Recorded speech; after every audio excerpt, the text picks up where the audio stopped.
क्या आपको पता है कि चैत्र में नीम के वृक्ष की पूजा होती है? उत्तर भारत में लोग अपने बच्चों की सेहत की सलामती के लिए घूम घूम कर चंदा इकट्ठा करते हैं और एक खास तिथि को नीम के वृक्ष की पूरी श्रद्धा और विश्वास के साथ पूजा अर्चना करते हैं। नमस्कार, स्वागत है आपका राजयोग 6-5 में। आइए आज जानते हैं नीम के वृक्ष के बारे में जिसे चैत्र के महीने पूजा जाता है और उनसे अपने बच्चों की सेहत का आशीर्वाद मांगा जाता है। सबसे पहले हम चैत्र महीने की तासीर के बारे में जानेंगे। चैत्र का महीना ऋतुओं का संधिकाल होता है। जाड़े की ऋतु विदा मांग रही होती है और गर्मी का मौसम धरती पर उतर रहा होता है। शास्त्रों में संधिकाल को खतरनाक माना गया है। ऋतुओं के संधिकाल में ही लोग मौसमी रोग के प्रभाव में आते हैं। चैत्र में दिन का तापमान बढ़ जाता है और जैसे ही रात आती है तापमान में गिरावट आ जाता है। मानव शरीर को इस तरह के मौसम की आदत नहीं होती है। परिणामस्वरूप जो बदलते मौसम को लेकर सजग नहीं होते वे रोग की चपेट में आ जाते हैं।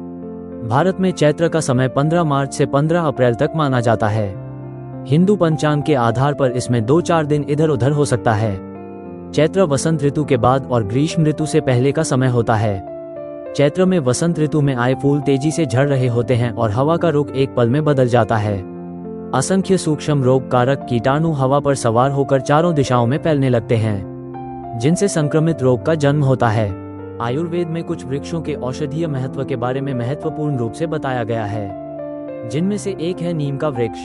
नीम के पत्ते और बीज के बारे में आधुनिक विज्ञान भी यह कहता है कि इसके पास और कई विशेषताओं के साथ ही संक्रमित रोगों से बचाव करने की अद्भुत क्षमता होती है। नीम पाचन तंत्र को बेहतर करता है। इसके लगातार सेवन से रोग प्रतिरोधक क्षमता बूस्ट होती है। ये त्वचा संबंधी रोगों के लिए भी असरकारक होता है। मतलब नीम में मानव जीवन को स्वस्थ रखने के गुण कूट कूट कर भरे होते हैं। चैत्र में इन्हीं गुणों के कारण नीम की पूजा अर्चना होती है, क्योंकि नीम का सेवन रोग प्रतिरोधक क्षमता को बढ़ाकर मौसम की संधि बेला से हमारी रक्षा करता है। धार्मिक शास्त्रों में देवता का एक सामान्य अर्थ देने वाला होता है। नीम अच्छी सेहत देता है, इसलिए चैत्र के महीने में नीम के वृक्ष को माता शीतला का प्रतिरूप मानकर उनकी पूजा की जाती है और प्रसाद रूप में इसके पत्ते और बीज को खाया जाता है। माता शीतला कीटाणु जनित रोगों से मुक्ति की देवी है। नीम में कीटाणुनाशक तत्व होते हैं, इसे विज्ञान भी सिद्ध कर चुका है। अंक शास्त्र की माने तो आपकी जन्मतिथि पर जो लूशू ग्रिड बनता है उसमें नंबर 3, नंबर 4 और नंबर 5 का सीधा संबंध आपका वृक्षों के साथ संबंध को दर्शाता है।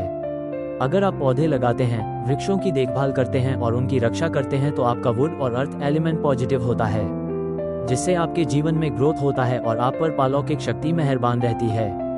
क्योंकि ऊपर से भले ही हमारा संपर्क टूट गया हो, लेकिन वृक्षों के पास परम शक्ति की ऊर्जा से जुड़ाव अब भी है। तो आप भी अपने जीवन काल में कुछ वृक्ष लगाने का प्रण लें। वृक्ष अपने छोटे रूप में ही मानव कल्याण में लग जाते हैं। जीवन में उन्नति देने वाले वीडियो प्राप्त करने के लिए कृपया चैनल को सब्सक्राइब और वीडियो पर लाइक और कमेंट किया करें। धन्यवाद।